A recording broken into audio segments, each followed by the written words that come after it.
Allô? Oui, allô? Ah, c'est toi, bonjour et bienvenue sur Allô, à livre ouvert, le podcast qui vous fait raccrocher au téléphone.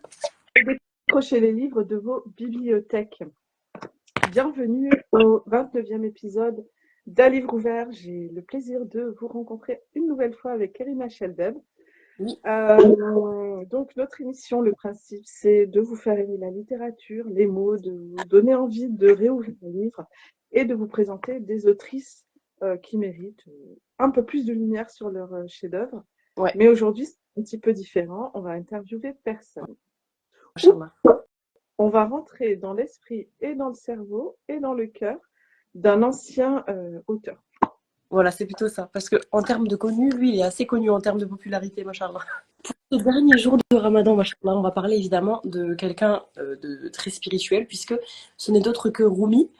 Donc, subhanallah, la religion de l'amour. Donc moi, j'ai fait un petit rappel par rapport à ça. Donc, je voulais parler de la littérature soufie parce qu'évidemment, c'est le thème aujourd'hui.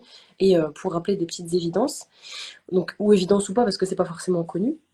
Mais c'est vrai que quand on parle d'islam, on cite beaucoup d'auteurs classiques. Souvent d'ailleurs, quand on parle de littérature islamique, dans les mektabas, etc., on a souvent le même genre de littérature qui viennent souvent de prêcheurs saoudiens, ce genre de choses, ce qui n'est pas forcément mauvais. Mais c'est vrai que tout ce qui est plus spirituel, tout ce qui est plus de la tradition islamique, il y en a un peu moins, subhanallah. Donc, on a souvent une littérature qui va être beaucoup basée sur le côté dogmatique de l'islam, et un peu moins, je sais pas si c'est ce que tu en penses, mais un peu moins sur le côté relation à Dieu, tu sais, le côté vraiment vertical, Oui, très... je suis d'accord.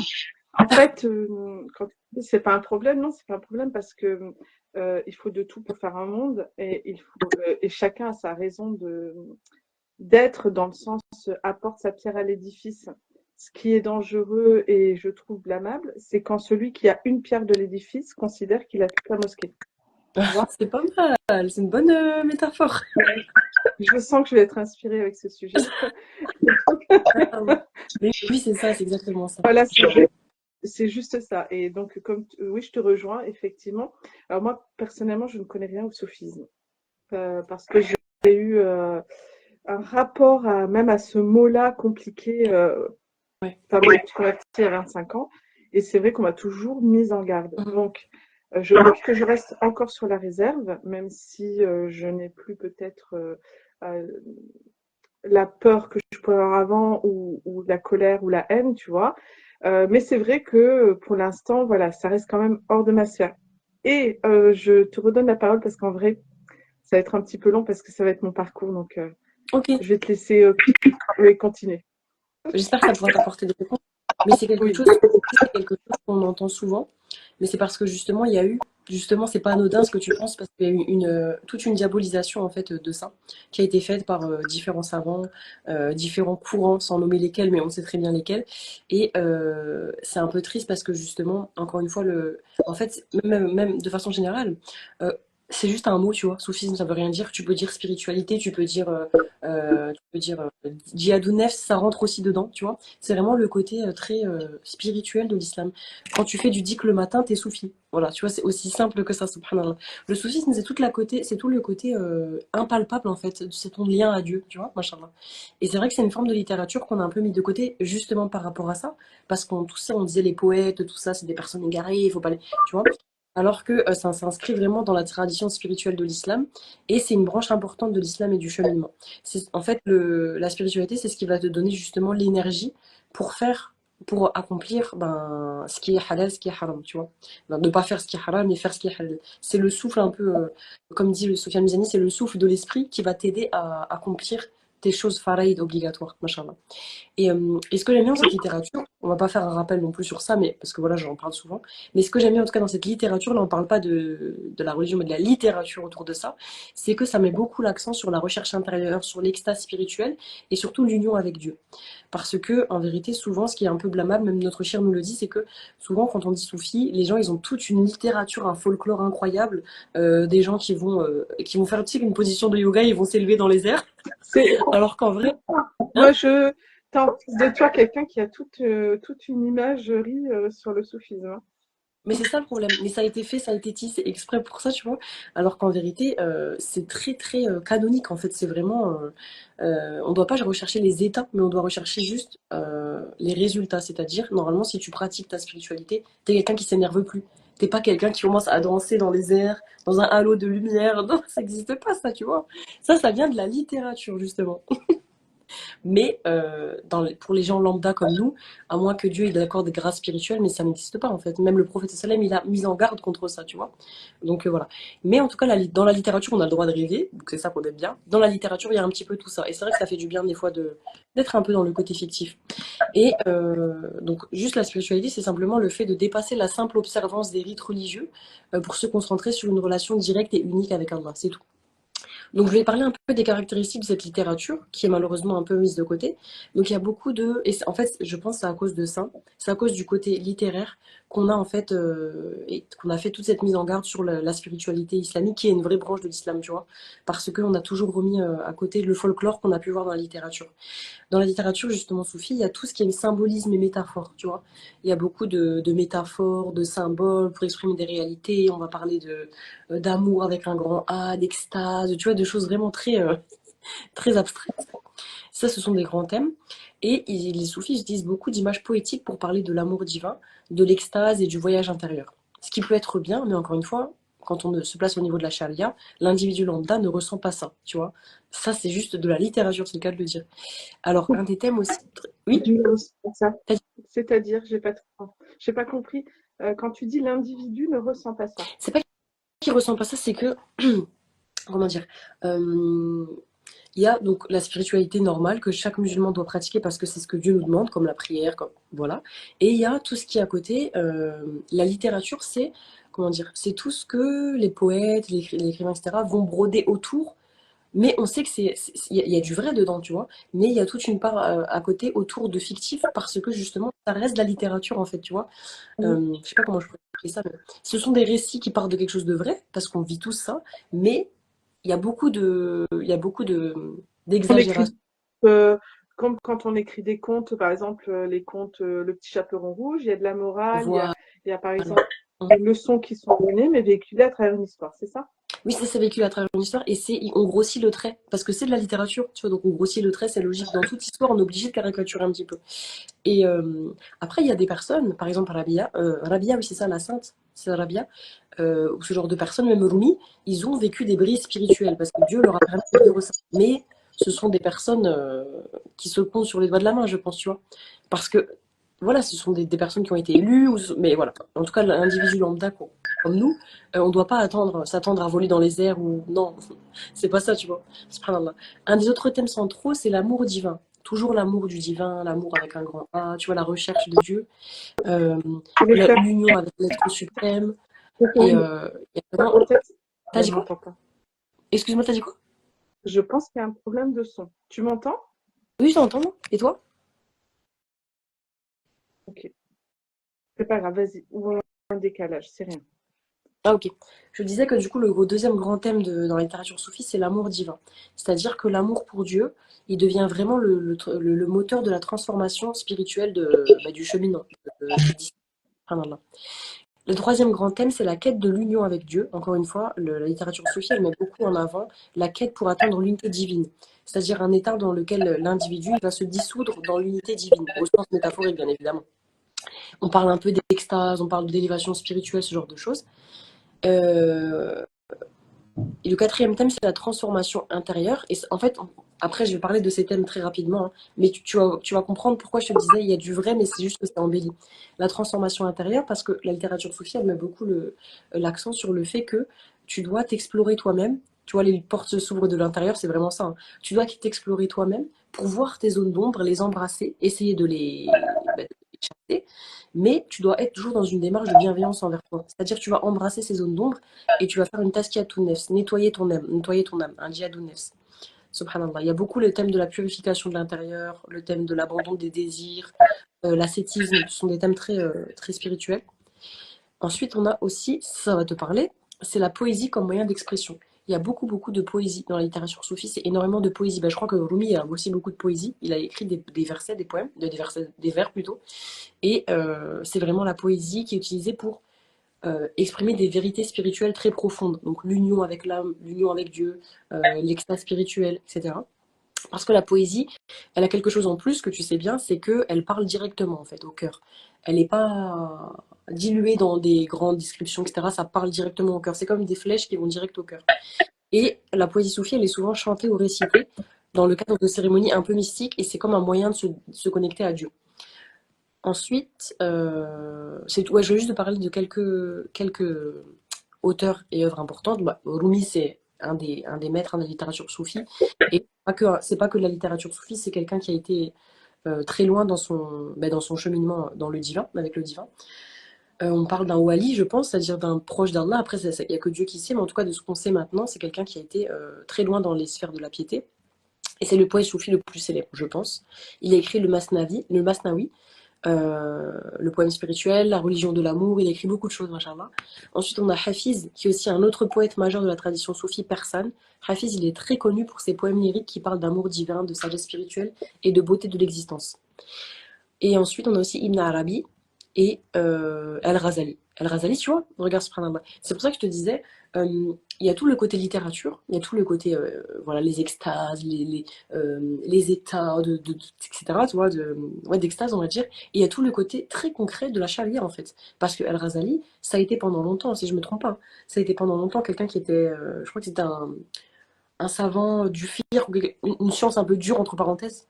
Et un jour, il a eu un peu un éveil spirituel et il a complètement intégré à sa vie le côté de la spiritualité. Mais pour autant, c'est quelqu'un Il a qui marchait sur la chaîne. abandonné l'enseignement, il a abandonné ses élèves, il est parti, il s'est retiré 10 ans, il a eu besoin de se Ouais, retrouver en fait seul avec Allah parce qu'il s'était rendu compte qu'il avait une part d'orgueil et d'ostentation. ouais. Donc ça prouve bien que, tu vois, tu me demandais, tu disais que tu avais un peu des réticences par rapport à ça. Mais c'est normal en fait, parce qu'on fait tout pour que ça soit le cas. Ça prouve bien que la seule science, le seul apprentissage, un apprentissage comme dans un livre normal, il ne suffit pas. Il faut absolument un travail sur l'âme. Parce que sinon, encore une fois, tu peux savoir le Coran par cœur, tu peux savoir comment faire la prière par cœur. Si tu n'as pas cette connexion intime que tu apprends par la spiritualité, ben, tu changeras jamais en fait. Ton état ne changera jamais. Subhanallah. Donc voilà. Et je voulais simplement finir en disant que la littérature soufie, elle a eu un impact profond non seulement sur la culture islamique, mais aussi sur la littérature mondiale. Les poèmes soufis ils ont traversé les frontières de l'islam et ont influencé de nombreux écrivains et poètes à travers les siècles. Et d'ailleurs, même dans la littérature occidentale, ils connaissent Rumi, tu vois, ils le connaissent. Après, malheureusement, ils le détachent un peu du côté islamique. C'est ça le problème. C'est qu'ils vont simplement le voir sous le côté soufi, mystique, tu vois, sage, etc. Alors que c'est un musulman pur et dur, tu vois. Il a appliqué la charia, voilà. Donc, subhanallah. Moi, c'est une littérature que j'aime beaucoup parce que ben, c'est un sujet qui me plaît déjà beaucoup. Et je trouve que bien évidemment, si on ne prend pas toutes les choses au pied de la lettre, je trouve que c'est beau et ça peut vraiment je sais pas, ça peut vraiment nous éveiller à une autre forme de connexion avec Dieu. Il y a bien évidemment encore une fois la forme très canonique et très, voilà, très, on va dire, réglée, mais l'islam se base quand même sur la relation du cœur avec Dieu et je trouve qu'on l'oublie souvent. On devient un petit peu dur des fois dans notre approche de la religion, alors que subhanallah, ce n'est que rahma, je trouve. Donc voilà, c'était mon petit rappel pour aujourd'hui. J'espère que ça t'a plu. Ouais, ça m'a plu, ça me remet en question. On a déjà discuté en privé sur ce sujet. Ouais, En vrai, tu sais, là, je vais avoir envie de pleurer. Ouh là là. ça ramène toujours des émotions quand on parle de sujets qui sont profonds en fait, qui touchent au cœur. Quand je On a me suis oublié. convertie à l'islam en l'an 2000, Ouais, euh, pourquoi? Parce qu'en fait, une des raisons, c'est que j'avais besoin d'un contact direct avec Dieu. C'est une des raisons. Et je me rends compte aujourd'hui, 25 ans après, qu'au fur et à mesure, j'ai placé des intermédiaires entre moi et Dieu. Tu vois? c'est ça. Les intermédiaires, ils peuvent être très subtils. C'est vraiment. Les intermédiaires, c'est pas seulement, par exemple, ta mère, ton mari, tes enfants, tes amis. C'est aussi, au niveau religieux, de placer des imams et des savants entre toi et Allah, en Mhm. fait. Tu vois? Tu peux reconnaître leur place, leur valeur et leur science euh, sans que ça devienne des intermédiaires, tu vois. Et ça, je pense que ça demande vraiment une conscience importante de com- comment, qui j'ai placé. dans mon trône, dans mon cœur, tu vois. Ouais. Qu'est-ce que j'ai placé? Et pourquoi il y a une émotion? Parce que quand je me suis convertie, on m'a demandé alors qu'est-ce que ça fait? Et j'ai dit, bah en fait, ça change pas grand-chose. Vraiment. Mhm. J'ai pas. Bon, il y a eu une petite révolution, c'est vrai. L'alcool, le porc, bon, c'était pas très dérangeant pour moi, mais au niveau de ma sensation de ma relation avec Allah, vraiment, et parce qu'en fait, j'ai compris à l'époque que j'étais musulmane avant de le savoir, tu vois, vraiment avant de le savoir. Et en fait, parfois, euh, on porte quelque chose, une croyance, des valeurs, une philosophie, mais on n'a pas mis un nom dessus, mais c'est quand même ça déjà qui est présent. Et pour le soufisme, je me rends compte ces derniers temps que je pense l'être sans le savoir. Clairement. Tout Tout ce simplement. que tu proposes, c'est autour de l'introspection, c'est autour de. C'est clairement c'est quelque chose, je pense, que tu portes aussi. J'écris de la poésie. Aujourd'hui, je suis contente que ce soit justement des phrases très courtes qui me viennent. C'est ma façon d'écrire. Euh, Hier, c'est marrant, tu parlais du grand amour. Hier, j'ai refait ma bio. Pourtant, je n'ai pas de science et je n'ai pas à part là, j'ai lu quand même Rumi, mais de connaissances dans le soufisme. Parce que je te dis, j'ai encore cette barrière et voilà. Et en fait, hier, je réécrivais ma bio Instagram et j'ai écrit se reconnecter au grand amour, subhanallah, véridique, hein. Incroyable. Et j'ai mis grand amour avec 2 majuscules, qu'on pense pas que je cherche un homme. Tu vois. Et, et même si il y a des choses qui me dérangent quand même, comme les extases, genre des derviches tourneurs et tout, c'est vrai que c'est pas quelque chose que je comprends. Ouais, et ça reste du folklore. Mais, euh, mais en fait, je sais ce que c'est, à un moment donné, d'être dans un cœur qui devient sec, parce qu'on refuse de l'arroser. Alors bien sûr, on a les trucs, on a les choses très canoniques, comme tu disais, il y a le dhikr, etc. Mais tu sais, parce que moi je suis un esprit un peu libre et un peu rebelle, et donc je me suis quand même rapidement sentie étouffée. Même si je ne savais pas expliquer ce qui se passait en fait, tu vois, c'est avec le recul que je sais comprendre. Et comme en fait être dans des poupées russes. Comme, Ouais. en fait, et ça c'est ce qu'on parle, c'est de la division en fait.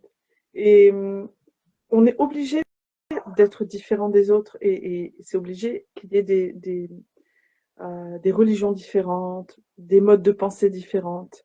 C'est pas ça la division. La division, c'est pas la diversité.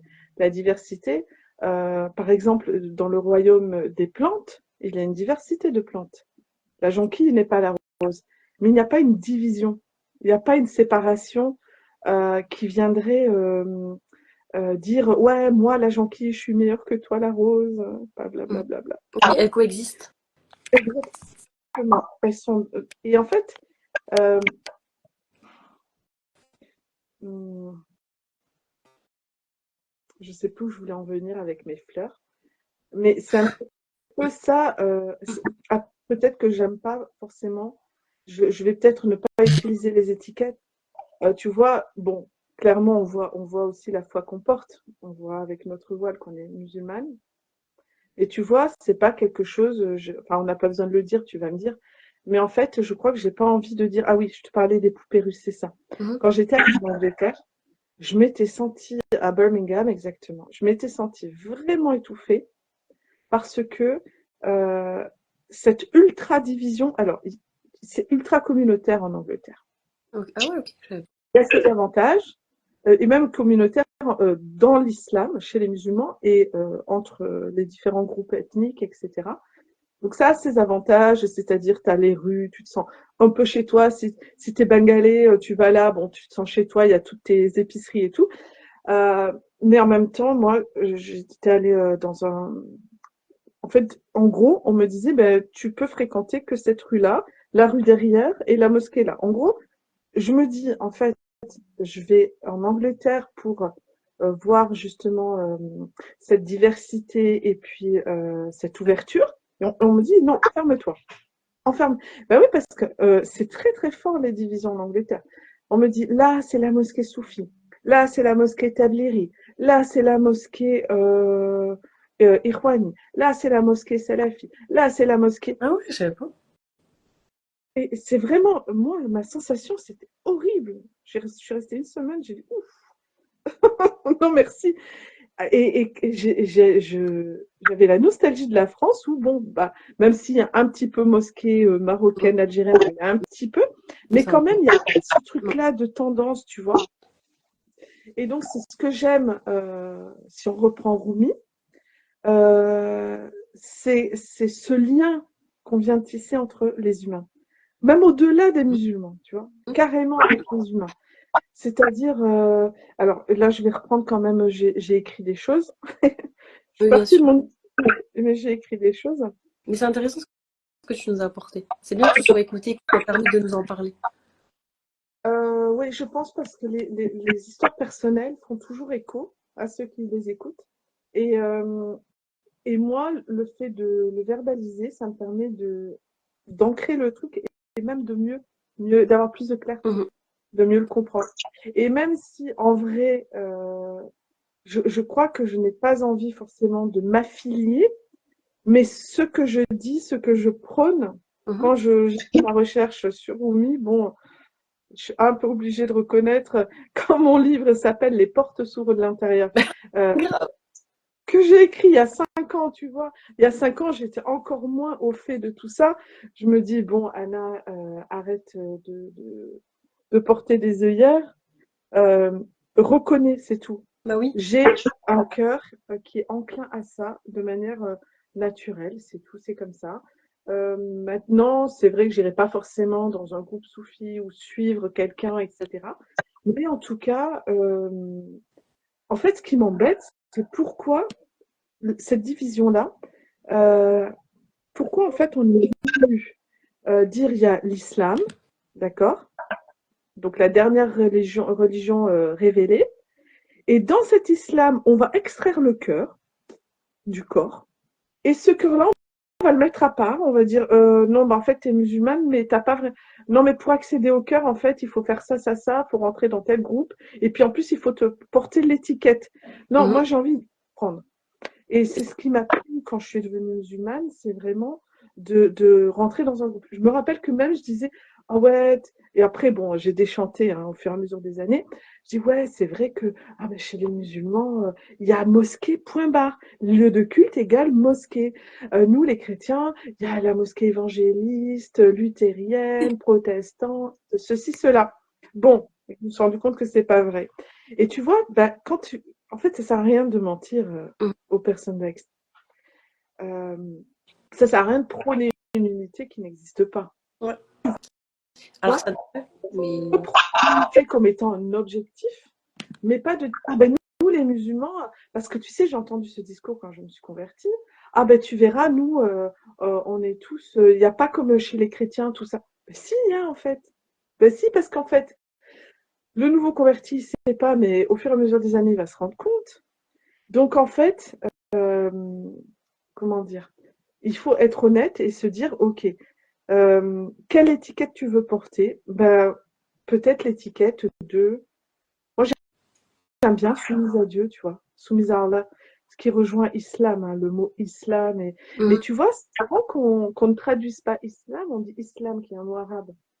Ça pourrait être intéressant de le traduire. Tu vois ce que je Ouais, veux dire? c'est vrai. Enfin voilà, enfin voilà. Bon, tout ça, c'est des pistes, c'est mes petites questions à moi. Attends, Mais je juste reviens pour avec répondre à ça. ça, c'est rapidement en vérité.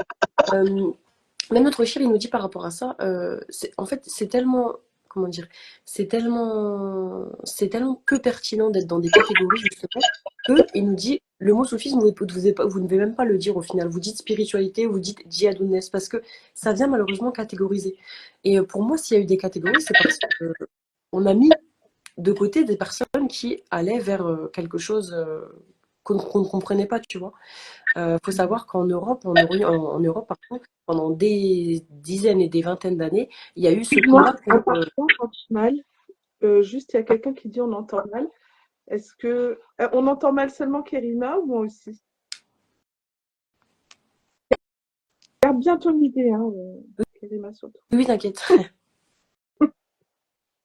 Mais c'est vrai que ça résonne un peu, ouais.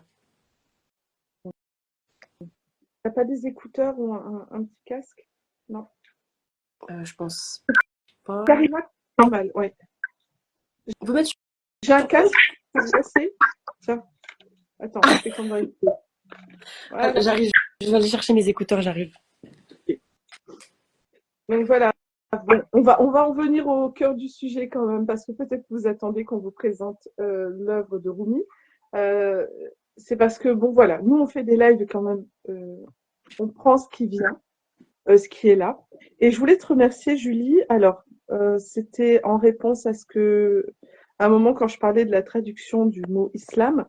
Et donc, Julie parle de donc le verbe hisser, remonter, l'âme. Is, l'âme égale élévation. Et bah, je trouve ça beau. Ouais. On met comment on peut dire, des adeptes de l'élévation. En tout cas, se soumettre, ouais. Et se soumettre, Julie, ça a vraiment le goût de l'abandon, en fait. Ouais. Excuse-moi, je vais partir. Ah, Kerima, peur car il élève la religion. Alors, je vais lire en attendant. Kerima, toi, ça bug. Je vais lire en attendant le commentaire de Julie. Donc, le soufisme fait peur car il élève. La religion ne fait pas exception. Elle est utilisée pour autre chose que d'amener à la paix, pour certains, malheureusement.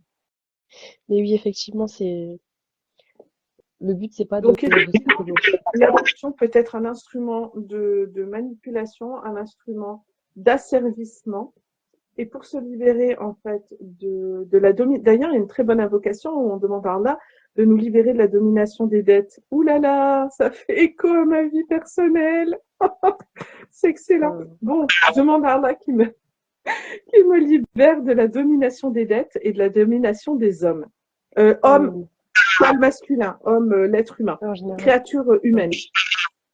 Et effectivement, islam, l'élévation, on est du coup dans une soumission à Dieu, à Allah, tout en comment dire, en se libérant de l'asservissement des humains. C'est ce que j'ai voulu en rentrant dans l'islam. Et malheureusement, je me suis laissée enfermer dans certains courants. Je me suis laissée moi-même, hein, toute seule, hein, comme une grande personne m'apporter. Et aujourd'hui, en fait, je veux retrouver ce goût de ma conversion qui était être dans une relation tellement intime, tellement privée, tellement personnelle avec Allah, que personne peut venir mettre son petit sirop, tu vois. Moi, je suis mon petit verre de chai, il vient mettre son sirop à la menthe, l'autre il dit non, viens, goûte à la fraise. Moi, je me retrouve avec un goût, bon, faut dire, pas terrible, parce qu'il y a de la menthe, de la framboise ou du kiwi. Non, non, merci. Gardez vos sirops, ils sont bons, mais chez vous. C'est bon. Après, c'est Alors, normal aussi quand tu chemines d'avoir des personnes qui te montrent la voie parce qu'elles sont avancées par rapport à toi, tu vois. Mais effectivement, faut pas que ça soit des intermédiaires, c'est ça le problème, c'est qu'on en a fait des idoles. tout à fait, on en fait des idoles. Merci. On en fait Voilà, des c'est ça. idoles. Moi, je vous recommande en tout cas, parce que je la vois sur le live, merci Julie. Julie Langlade, si vous allez sur Instagram, euh, euh, elle permet de déconstruire des choses de l'ego. Donc voilà, elle est vraiment très très intéressante sur le sujet. Et tu parlais des idoles, oui, j'ai fait un réel il n'y a pas longtemps sur la Kaaba intérieure, sur le fait que matériellement et concrètement parlant, le prophète sallam a détruit des idoles à l'intérieur du temple sacré et consacré à l'adoration d'Allah, et que nous, en fait, c'est pareil, notre cœur, il y a des idoles à l'intérieur, et c'est important d'aller les détruire au marteau, comme Ibrahim, le prophète Ibrahim alayhi salam. C'est magnifique. Le prophète Ibrahim, c'est magnifique. Donc Abraham alayhi salam, que la paix soit sur lui, Mm. montrer l'absurdité d'adorer autre chose que Dieu, en les fracassant, ces statues, et en disant aux adeptes, bah, demandez à parce qu'il avait préservé la grande statue, demandez à la grande statue, c'est lui qui a eu ce pouvoir-là de détruire les autres. Et quand il s'est adressé au soleil, quand il s'est adressé à la lune, et en fait, le fait qu'il n'aimait pas ce qui disparaît, parce que forcément, Dieu ne disparaît pas. Et en fait, tu vois, si on retourne à la fitra, si on retourne à ce qui est en nous, on va savoir qu'on ne peut pas adorer ce qui disparaît. Donc, on ne va pas adorer un humain, on ne va pas adorer nos enfants, on ne va pas adorer notre chat chéri qui est mort et voilà, ma vie s'arrête. Non, ta vie s'arrête pas. Tant que ton cœur bat, ça veut dire qu'Allah, il veut que tu vives, concrètement parlant. Donc, la vie ne s'arrête pas. Enfin, voilà, excuse-moi, je m'égare beaucoup. Je reviens, je reviens. Tu as des égarements qui sont très beaux, Inch'Allah. Oui, oui, mais Allez, il faut que je revienne. Là, ouais, je vais. Alors, la religion de l'amour.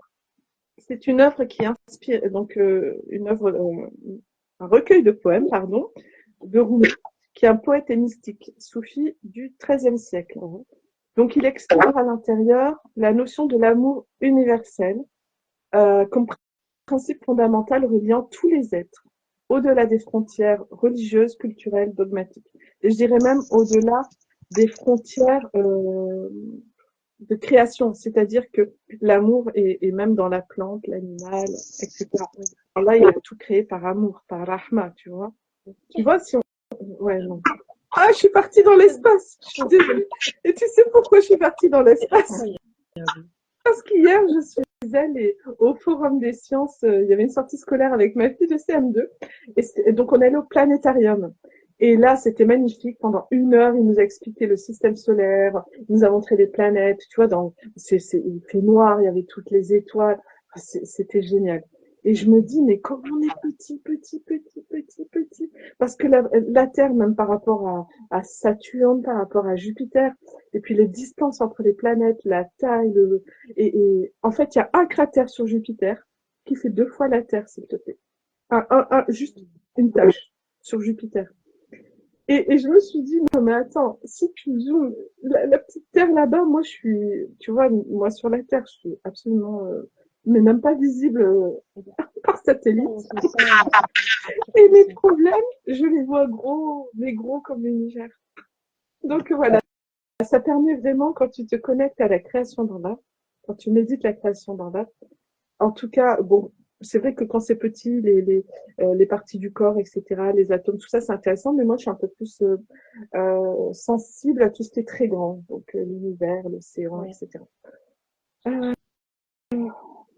Donc, Rumi, dans son livre et dans sa philosophie, rejette les divisions imposées par les doctrines et insiste sur l'expérience intérieure et spirituelle de Dieu.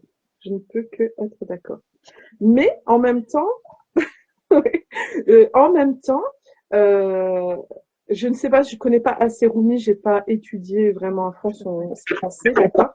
En même temps, c'est voulu par Allah, donc on n'a pas à rejeter quelque chose qui est voulu par Allah, puisque Allah il dit dans un verset que s'il avait voulu faire de l'humanité une seule communauté, il l'aurait fait. Donc s'il n'a pas fait de l'humanité une seule communauté, bah c'est que c'est bien comme ça. Alors, l'amour, d'après Rumi, c'est un chemin de transformation personnelle qui transcende la raison et ouvre à une connexion profonde avec Dieu et l'humanité. Et en fait, pour moi, la connexion, c'est une valeur très, très importante. Liberté, connexion et amour. C'est, on va dire, mes 3 valeurs fondamentales.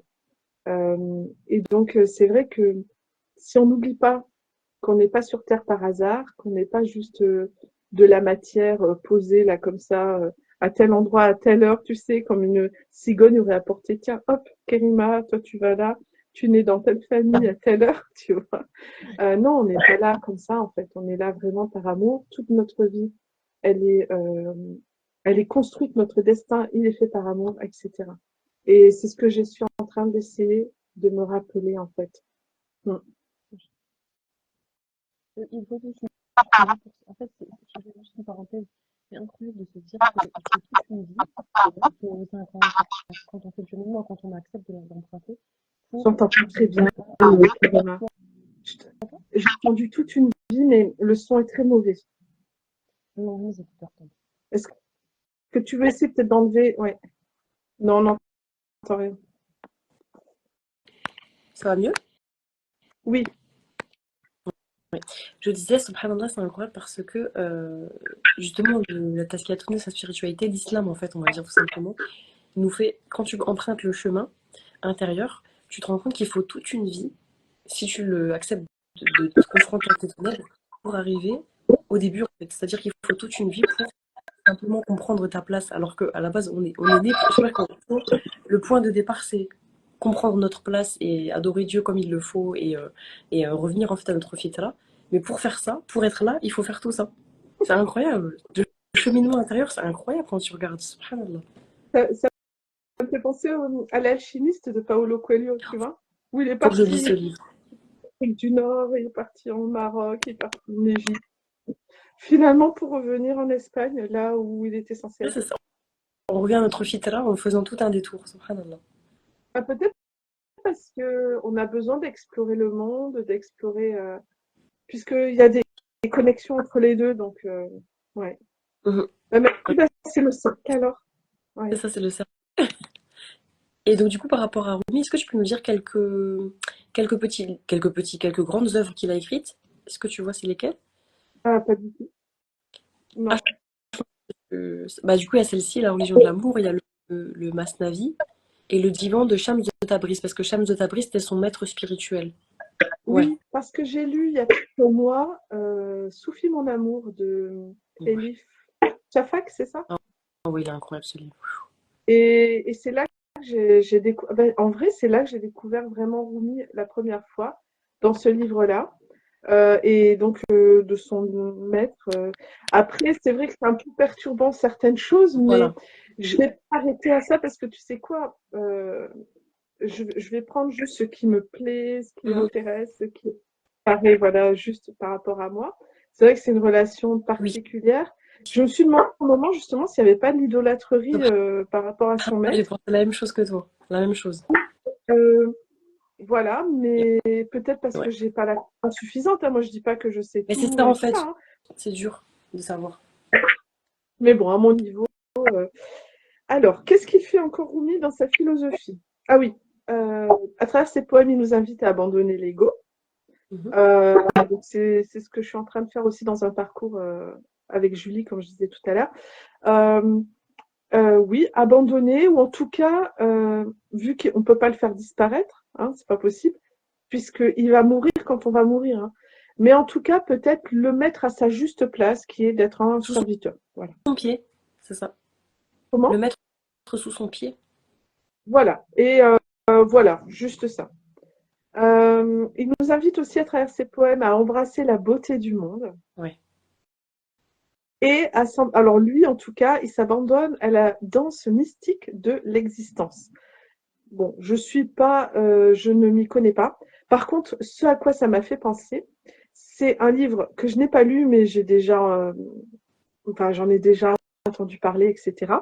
Un livre qui s'appelle Danser avec le chaos. Je ne sais pas si Non. tu connais. Non? De Vézina.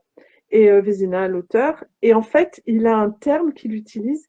En fait, danser avec le chaos, c'est le fait que, bon, dans le monde, il y a du chaos, c'est comme ça. Euh, mais dans ce chaos, en fait, tu dois pas résister, tu vas danser avec. C'est comme ça que tu vas pas moins souffrir, on va dire. Et au lieu d'attendre, tu vois, parce que nous, les humains, on veut ça, je veux, et j'attends. J'attends que l'autre il me donne ça, j'attends qu'on ait ça, j'attends ceci. Euh, oui, c'est ça, Souffle mon amour, Julie, exactement, de Elif Shafak. Oui. Et, euh, et en fait, lui, il a un verbe qui s'appelle inattendre. Il a inventé inattendre. Et c'est le fait, en fait, d'attendre les imprévus. C'est génial. Mhm. Enfin, en fait, moi, je trouve ça génial parce que j'ai fait une formation sur la gestion du temps il y a pas longtemps. Et justement, c'est important d'avoir des objectifs, etc., mais d'accepter ce qui est inattendu, mais Ouais. surtout de la vie. Et ça fait mais, partie intégrante de la foi.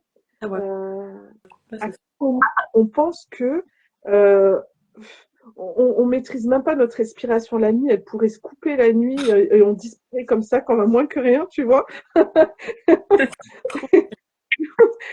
Et nous, on est là. Non, attends. Je sais ce qui va se passer demain parce que j'ai décidé. 1 plus 1 égale 2. C'est radical. Bon, je vais lire un livre de recettes. Comment bien se comporter avec mon On a mari. peu Donc, d'orgueil, si je en fait. si je me comporte comme ça, il va faire comme ça. Non. En fait, on se cultive, on se renseigne, même l'éducation des enfants, tout ça, bien sûr. Mais après, on accepte de danser avec le chaos de la vie. Enfin, voilà. Une super belle Donc, expression. oui, quand tu parles de danse, Rumi, moi, à quoi ça m'a fait penser? C'est la danse autour, enfin, la danse, pardon, pas la danse, mais le tawaf, bon, qui est une Ah forme oui, ah oui, ronde. ouais, c'est vrai. Et oui, le tawaf, subhanallah, je disais à mes enfants, tu te rends compte que jour et nuit, Ouais, c'est un truc de du janvier au 31 décembre, il y a toujours des êtres humains autour qui incroyable, tournent sans cesse, agile. comme ça, comme ça, comme ça. Et bien sûr, avec les anges au-dessus de la Kaaba, ça on n'en parle pas, on ne les voit pas, mais ils sont là. Et, et donc, tu vois, peut-être que cette danse, elle permet en fait ce rappel que tout tourne dans le monde, tu vois. Autour de la Kaaba, on tourne toujours. Les planètes, elles tournent. Alors, moi qui suis allée au planétarium hier, mais j'étais ravie. J'étais vraiment aux anges, j'étais dans l'univers. Et on voit les rotations. Il y a une planète, je crois que c'est Uranus. Elle tourne, mais à l'envers. C'est-à-dire que les anneaux, au lieu de tourner avec les anneaux comme ça, elle tourne avec les anneaux comme ça. Mais elle Oui, tourne quand même. C'est incroyable. Notre sang, bon, il tourne pas, mais il y a un circuit fermé. On peut oui, dire que ça tourne, oui. tu vois. Les électrons autour des atomes. En fait, il y a un mouvement circulaire. Un Mhm. mouvement On est dans un passage circulaire. continu. Ouais, on est dans un passage continu. Il n'y a qu'une seule chose qui est stable. Il n'y a que l'unique qui est stable, en fait. Nous, on est dans un passage continu, subhanallah. C'est pour ça qu'on a besoin et que l'être humain, il est toujours en recherche de stabilité. Il va accumuler les conquêtes amoureuses, il va accumuler les passions, mais tout passe. Il n'y a que Dieu qui ne passe pas. Alhamdulillah. Voilà. C'est ça. C'est vrai, Moi, je- c'est vrai. C'est vrai que lui est stable, machallah. Mais nous, on est toujours en mouvement. Et lui est unique et nous sommes tout le temps en dualité, en fait. Ouais, et on est multiples, subhanallah. Alors, je continue. Euh, on a dit 1 heure à peu près, c'est ça? Oui, Encore une petite dizaine de minutes, oui. ça te va? Oui? Après, si on dépasse un peu, c'est pas très grave, il n'y a pas de souci. Ok. Donc, je vais pas vraiment lire, mais en tout cas, dans la philosophie de Rumi, il parle de l'amour comme voie spirituelle. Mhm. Donc, il rejette aussi les divisions et les dogmes, ça je l'ai dit. Oui, il y a un de ses vers qui illustre ça. Donc, il a dit: J'ai franchi 1000 temples et n'ai vu qu'un seul autel. C'est Oh. magnifique. Mais il y a des phrases, c'est incroyable. Bah, franchement, il était inspiré. Je veux dire, on peut Tu peux pas. pas, ouais, voilà, c'est ça. Il était inspiré, mais au vrai sens de inspiré, vraiment. Oui. C'est trop. Et Euh, franchement, non. Je suis en train de me rappeler donc, la phrase, elle est incroyable. oui, oui. Ouais. Aussi, donc, je parlais de transformation intérieure par Mhm. l'amour. Donc, pour lui, c'était vraiment un chemin initiatique et que le feu de l'amour, il comparait l'amour à un feu qui venait brûler les attachements superficiels, Ouais, les, l'orgueil et les illusions. uh-huh. Voilà. Les idoles, C'est ça, magnifique. c'est ça. Et tu veux pas lire un petit passage, Anna? Oui, bien sûr. Alors, attends, je vais mettre un peu de lumière. En fait, j'ai fermé le soleil, mais du coup, je me suis enfermée dans. Ah, le soleil, il diminue, du coup, à la fin de la Tu t'es vidéo, vous me enfermée dans ta verrez. caverne. Alors, donc j'ai choisi page. Attends, je vais mettre plus de lumière quand même. Page 85. Mhm. Euh, donc, dans ce passage, l'accent est mis d'abord sur l'importance de l'absorption dans la présence de l'aimé, et ensuite sur la nécessité du désir pour que l'amour reste une expérience dynamique. Ouais. Il nous invite ici à dépasser ce stade en versant sans cesse dans le désir, ne s'arrêtant à aucun état, aucune station, laissant ouvert l'horizon de l'expérience spirituelle. Ça, ça me Ça plaît me bien. promet, ouais. Alors, c'est un poème quand même de 2 pages, donc je vais peut-être juste lire un extrait. Oui, c'est un peu. Mais après, c'est compliqué. Les mois et les années sont esclaves de cette lune. Ces paroles sont des ordres qui commandent les États. Quand il veut, il insuffle la vie à un corps qui dépend des États, ne peut être la fin. Il reste là, assis, en attendant l'État. Or, la main de l'aimé détient cette alchimie qui commande aux États et rend ivre le cuivre. S'il le veut, la mort même devient une douceur, et les épines aussi se font roses et narcisses. C'est l'homme qui varie et dépend des États. Tantôt plus, tantôt moins, c'est bien là son état. On dit que le soufi est le fils de l'instant, mais qui est pur est libre des instants, des états. Les états, les instants tiennent à son jugement et vivent seulement de son souffle christique. Je ne sais pas pourquoi il dit ça.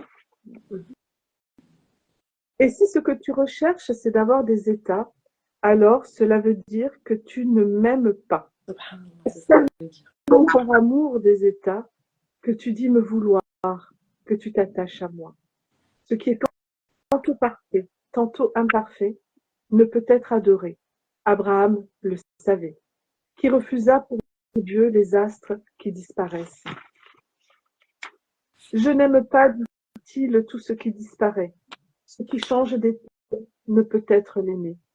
Ce qui est tantôt bon et tantôt ne l'est pas. À un moment de l'eau et ensuite du feu, peut-être est la maison de la lune, pas la lune. Un portrait de l'aimé, mais privé de conscience. Le soufi, fils de l'instant, cherche la pureté, et il serre l'instant dans ses bras comme son père. Mais celui qui a su purifier son âme est noyé dans l'amour, libéré des instants. Je je voulais m'arrêter à un point, mais il n'y a pas de point, donc je m'arrête là. Ok. Du coup, je vais juste revenir sur ce que tu as lu, Anna, parce que c'est exactement ce que je... Tu m'entends bien? Ouais. C'est par rapport quand il dit si ce que tu recherches c'est d'avoir des états, alors cela veut dire que tu ne m'aimes pas. C'est exactement ça. En fait, c'est pour ça que je disais tous ces trucs d'extra spirituel, de voler, de danser. Notre fille elle nous dit c'est pas ça le but. Ça, Allah il peut te donner des états comme ça dans lesquels tu vas te rapprocher de lui, tu sais, le horloge chaud quand tu es vraiment proche de lui. Mais il dit le but c'est pas ça. Quand tu aimes Dieu, tu appliques la charia, tu appliques ses commandements, tu purifies ta nefs, mais tu dois pas être là en mode je suis soufi parce que je veux danser sur les tables et parce que je veux m'envoler dans les astres. Non, tu vois. Les états, ça vient, ça vient pas, c'est pas grave. Tu dois toujours aimer Dieu, tu vois. Et c'est ça malheureusement le folklore autour du soufisme, c'est qu'on pense que le soufisme c'est ça. Alors que non, ça c'est ce qui vient. Si ça vient, ça vient pas, ça vient pas. Le but c'est la purification de l'âme, tu vois. Et là il a bien dit, je suis contente que tu aies lu ce passage. Moi, Charlie. Il n'y a pas de hasard, hein, dans ce qu'on choisit. Comment? Je dis, il n'y a pas de hasard dans ce qu'on choisit. Oui, c'est ça, exactement. Alors, moi j'ai un petit passage aussi, de page 37 à 45, mais pareil, ça va faire un peu beaucoup, donc je vais sélectionner. Donc, page 37. Hum, Non, page 38. Donc, le poème, il s'appelle Excuse. Ô toi dont le monde n'est qu'un signe de ta face de beauté, le but c'est ta beauté, tout autre n'est qu'excuse. Si le peintre n'avait pour pôle ta face, quel serait le but des formes et des maisons? Des milliers de chandelles sont dans l'espoir d'être une flamme autour du foyer de ton amour. Tes boucles parfumées sont collées de notre cou. Dans ces boucles, ô bien-aimé, l'âme a construit son nid. Quand arriverai-je, dis-tu, au beau milieu de l'assemblée du roi? Mais celui-ci n'a pas de limite et celle-ci pas de milieu. Qui a octroyé ceci, Shams de Tabriz, célébré et célèbre par la même grâce de la graine d'un arbre. Et ça, je trouve ça beau parce que j'ai l'impression, en tout cas, que c'est un peu l'ascension spirituelle jusqu'à Dieu. C'est-à-dire qu'il demande quand est-ce que je vais, l'âme a construit son nid, quand est-ce que je vais aller parmi l'assemblée du roi, parfois. On voit qu'il y a une sorte d'ascension subhanallah, vers Dieu, j'ai trouvé ça beau. Mais en fait, tout le recueil est beau. Il y a vraiment il a des pointes comme ça, qui sont incroyables. Subhanallah. Je trouve que ce n'est pas toujours évident à comprendre, mais ça, c'est mon jugement Oui, personnel. Je pense que la poésie, même si on ne comprend pas, c'est très bon pour le mental de ne pas comprendre. C'était très bon aussi de lâcher prise, de se dire, OK, là, il y a une puissance de mots. Voilà, c'est un poète, il a parlé de l'amour d'Allah. OK, c'est ça, c'est à ça que je veux me connecter. Même si je comprends pas tout, même si ça me paraît bizarre, même si, Ben, en fait, c'est pas grave parce que il y a mon mental qui vient filtrer, voilà, avec les connaissances de ce que j'ai, mais les mots ne parlent pas qu'au mental. Les mots parlent au cœur, parlent à l'esprit, donc faut pas s'inquiéter en fait de C'est ça. ça, ouais, il faut lâcher prise. Bon, je pense qu'on arrive au terme de l'émission, même s'il y a encore plein de choses à dire, peut-être qu'on en fera une deuxième, Ouais. Inch'Allah. Oui, j'aimerais juste donner un petit peu du coup mon avis par rapport à l'ouvrage, si c'est Oui, possible. bien sûr. Rumi, de façon générale, dans tout ce qu'il écrit, c'est vraiment fait pour les amoureux de l'amour. Enfin, vraiment, c'est. Moi, je suis assez impressionnée, voire jalouse un peu de l'incandescence. C'est le mot vraiment, il est dans une incandescence, dans une chaleur qui le prend lorsqu'il parle du divin. C'est-à-dire que vraiment, on le sent brûler d'amour pour Dieu. Enfin, c'est impressionnant, subhanallah. Et c'est dans le tasawwuf, donc dans la spiritualité, que l'on appelle ça, on appelle ça l'extinction en Dieu. Tu m'entends? J'ai l'impression que c'est un Oui, peu. oui, je t'entends. Oui, oui, je t'entends. Je disais, c'est dans le tasawwuf, dans la spiritualité, on appelle ça l'extinction en Dieu, et c'est un très haut degré de spiritualité. Et on sent vraiment que, comme tu dis, c'est vraiment le terme d'inspirer au sens le plus étymologique. Inspirer, ça veut dire être inspiré, ça veut dire être, avoir une inspiration d'en haut. Dans le sens même chrétien, ça veut dire ça, l'inspiration. Et on sent vraiment que, subhanallah, il est pris par quelque chose qui est incroyable. Mais ce que je voulais rappeler encore une fois ici, c'est que ce type de, comme une fois, encore une fois, ce type d'état spirituel, c'est pas quelque chose qu'on doit chercher. C'est que si ça vient, encore une fois, c'est très bien, mais il faut pas penser que on doit être comme lui, tu vois, subhanallah. Allah, il donne à ses serviteurs ce qu'ils ont besoin, et il les amènera au degré de piété auquel ils doivent aller. Mais il faut bien sûr faire des efforts. Ça veut pas dire que je reste dans l'attente, mais il faut pas le voir comme, comment dire, comme un modèle ou comme quelque chose se comparer pour se rendre nul, par exemple, se trouver nul ou se trouver lent. C'est vraiment très. Le message aussi de Rumi, c'est que ça se passe vraiment entre toi et Dieu. Bien sûr, il y a des imams, il y a des chirs, il y a des règles, il y a des codes et tout, mais moi aussi, ça m'énerve un peu, tu vois, ce truc de dire, tu sais, pour la moindre question, tu dois aller voir un intermédiaire. Des fois, il faut aussi, il y a juste l'intuitivité du cœur, en fait. Allah, il te parle à travers ton intuitivité. Il faut se reconnecter à ça. Il faut pas être toutes les 5 minutes en train toujours d'interroger l'intermédiaire, l'imam. Il y a des Surtout choses. pour les problèmes, on Mhm. va dire, du quotidien, surtout pour les problématiques, je veux dire, humaines. Bon, effectivement, tu sais pas faire la prière, tu vas voir un savant qui t'apprend à Voilà, faire ouais. la prière. Parce que là, on a effectivement besoin de texte, on a besoin de filiation. Mais moi, je connais quelqu'un qui se faisait battre par son mari, qui a appelé pendant des années des savants, qui disaient de patienter parce qu'elle était le câble qui le rapprochait d'Allah. Bon, elle a fait divorcer évidemment, mais ça, en fait, c'est tout leur parole, c'est leur parole. Je c'est pas pour juger leur parole, Mhm. mais en fait, c'est toi qui vis les choses. Et pourquoi il faut se faire confiance aussi quand Allah nous parle à nous. Ouais. Allah ne parle pas que aux prophètes. Alors, il parle d'une certaine façon précise aux prophètes via une révélation, Mhm. bien sûr, mais il parle aussi à ses Oui. créatures. Il n'y a pas une élite. En fait, c'est ça qui m'embête, moi. Ouais. L'idée d'élite, voilà, donc je ne sais pas combien il y a. Et je parle même d'élite dans le judaïsme, le christianisme, dans toutes les spiritualités. Hein. Je ne parle pas que des musulmans. Et en fait, ces élites représentent combien? 2% de la population? Exact. 3%? Et donc tous les autres, en fait, nous sommes des pauvres, des ouailles qui devons aller. Non, euh, pour des choses très canoniques, oui. Là, mais pour notre vie privée, non. Oui, je suis d'accord, c'est beau. Machallah. Oui, C'est aussi ce qui m'avait un peu dérangé quand j'avais commencé à faire mes cours de FIRC. À chaque fois qu'un élève disait je pense, le prof le reprenait avec franchement limite violence. Il disait non, on ne pense pas. Il n'y a que les imams qui ont le droit de dire je pense ou les chirs et ça m'avait choqué, tu vois. Parce que, ok, il y a des choses qui font partie du dogme, encore une fois, comme tu l'as dit, mais je trouve qu'il y a vraiment une vraie intuitivité entre toi et Dieu, en fait, une vraie relation. Et tu sais, le fait de barricader ça en mode non, tu dois pas penser par toi-même. Allah, dans le ben, Coran, il dit ne médite pas. C'est triste quand où est même. la différence, où est la différence avec le Vatican et le clergé chez les chrétiens avant qu'il y ait la séparation, vraiment, la loi de 1901, c'est ça? Qui est Oui, vraiment la séparation. Euh, En fait, j'ai regardé un film, excuse-moi, mais je vais partir sur Netflix. c'est pas grave. Un film qui est vraiment bien, il s'appelle Harriet. Et en fait, c'était une esclave noire au 19e siècle. Et une femme très, très courageuse, très spirituelle aussi, qui était très connectée à Dieu. Donc, tu vois, quand tu es né sous le joug d'un maître, tu es né esclave, tes parents sont esclaves, t'es jamais sorti de ta plantation, etc. Tu connais rien au monde, tu vois. Euh, eh bien, oui.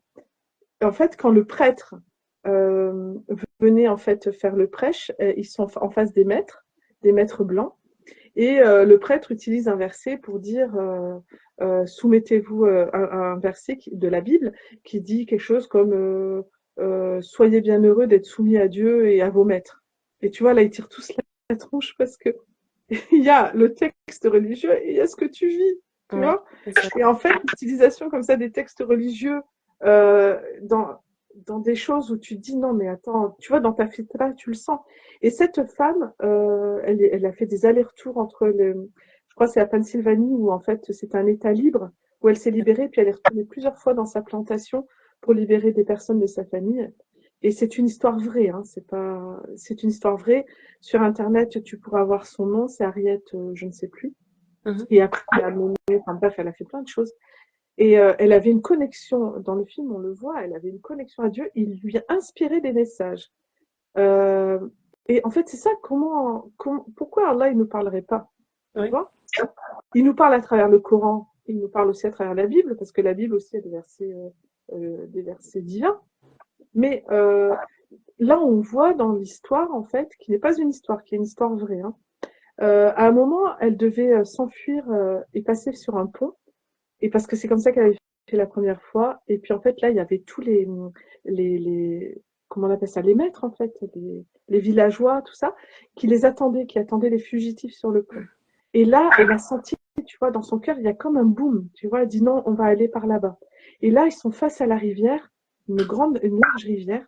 Et tous ceux qui la suivent disent non, mais elle est folle, elle va nous noyer en fait. Nous, on veut passer par le pont. Elle sait pas pourquoi elle veut pas aller sur le pont. C'est juste une intuition. Tu vois, parce qu'Allah, il l'a protégée.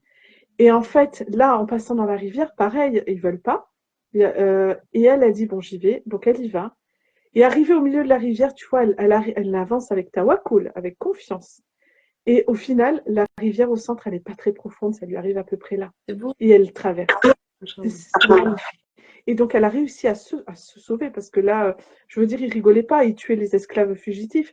Elle a réussi à se sauver et à sauver son groupe, parce qu'Allah lui a donné des instructions, en fait. Mhm. Parce qu'elle ne pouvait pas le savoir, puisque la dernière fois qu'elle avait fait cette traversée, elle était passée sur le pont. Oui, voilà. Et il y a une vraie intuition. On manque trop de vérité. Oui, tout à fait. Il faut revenir à ça, c'est important. Mhm. Elle écoute. L'écoute, Oui, c'est ça. s'écouter. C'est pas s'écouter, écouter notre ego, nos passions. Ah, Oui, ben bien moi, je sûr. m'écoute. Bon, tu vois, mais c'est écouter la voix de cette intuition, la voix d'Allah qui vient nous dire des choses, en fait. Ah ouais, ça. Bon, voilà, donc moi, je pense que j'ai terminé par rapport Mhm. à ça. Mon avis, c'est que l'amour est la clé de la paix intérieure et de l'harmonie entre Mhm. les êtres. Exactement. Et c'est un amour qui est, même Rumi, et on voit bien dans son écriture, c'est un amour qui transcende. Bien sûr, on sait qu'il est musulman, mais il n'y a pas cette répétition très divisante, tu vois, par rapport à... On peut entendre dans certains discours ce truc de nous sommes le groupe élu, le peuple sauvé, etc. Même si on sait que c'est la vérité, enfin, sinon on ne le suivrait pas, c'est logique. Mais il n'y a pas ce côté très catégorisant des religions différentes. On sent que c'est un message très universel, je trouve. Après, c'est ce que je trouve. Oui, Et je trouve ça beau. oui. C'est libérateur en fait de penser comme ça. Tu vois, moi c'est pareil, c'est ce que je fais dans le Nacre des Cœurs pour revenir à ça vite fait.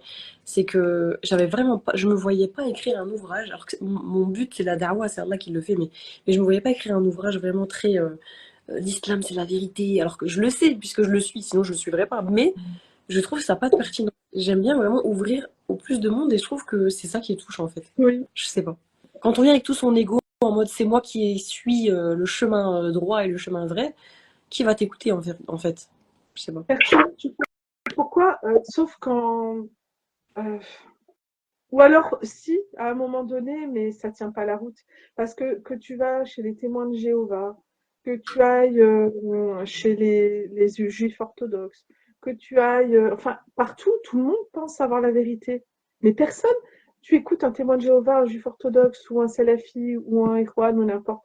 Il y en a aucun qui va dire, non, en fait, tu peux venir, moi je suis pas sûre que ce soit vrai, hein, je pense que je me trompe, mais bon, viens.